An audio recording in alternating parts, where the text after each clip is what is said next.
మానేడి గలం నిత్యం ప్రజల పక్షం చూస్తూనే ఉండండి నిఘా టీవీ. నిఘా టీవీ న్యూస్ కు స్వాగతం. ఏజెన్సీ మండలాల్లో వర్కింగ్ జర్నలిస్టులు ప్రధాన సమస్యలు వెంటనే పరిష్కరించాలంటూ టీయూడబ్ల్యూజే ఐజేయు జిల్లా ఆధ్వర్యంలో ప్రభుత్వాన్ని డిమాండ్ చేశారు. జర్నలిస్టులు ఇళ్ల స్థలాలు కుటుంబాలకు ఉచిత విద్యం ప్రకటించాలని తహసీల్దార్కు వినతి పత్రం అందించారు.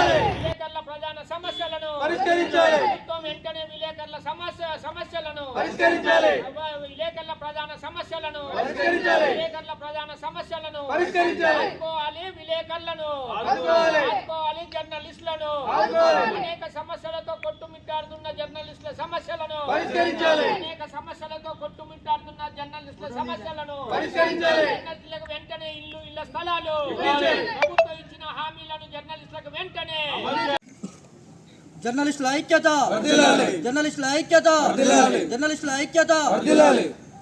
మరి ఈనాడు తెలంగాణ ప్రభుత్వం ఏర్పడడంలో ముఖ్య భూమిక పోషించినటువంటి జర్నలిస్టులను మన గత ముఖ్యమంత్రి మాజీ ముఖ్యమంత్రి అయినటువంటి కేసీఆర్ గారు మిమ్మల్ని గుర్తించి తెలంగాణ రాష్ట్రం ఏర్పడంగానే మీకు ఇంటితో పాటు ఉచితంగా విద్య వైద్యం ప్రభుత్వ పరంగా వచ్చినటువంటి ప్రతి లబ్ధిని కూడా మీకు చేకూరుస్తామని చెప్పి బూటకమ్మ మాటలు చెప్పి మరి 10 సంవత్సరాల కాలం కూడా ఈ బూటకమ్మ మాటలతో గడిపించి ఒక జర్నలిస్టులకు కూడా ఇంత మట్టికి న్యాయం చేయలేకపోయారు.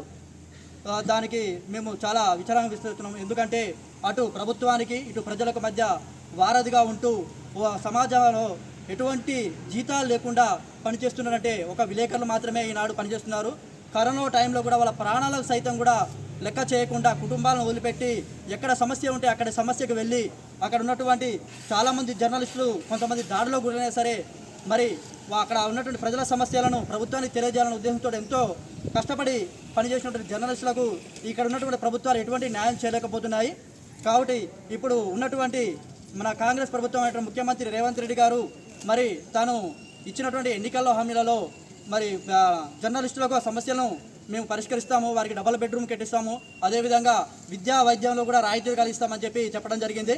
అయ్యా రేవంత్ రెడ్డి గారు, ఇకనైనా ఇప్పుడైనా మా యొక్క జర్నలిస్టుల సమస్యలను గుర్తించి మీరైనా మా యందు దయ ఉంచి మాకు ప్రధాన సమస్యలైనటువంటి విద్య వైద్యం అదేవిధంగా జర్నలిస్టులు ఉండడానికి ఇల్లు కట్టించి వారికి ఇవ్వాలని మేము ఈరోజు ఇలా డిమాండ్ చేస్తున్నాము. మా రాష్ట్ర కమిటీ రాష్ట్ర అధ్యక్షుల పిలుపు మేరకు ఈనాడు మా అన్ని జిల్లాల వ్యాప్తంగా నిరసన కార్యక్రమం చేపట్టినాము.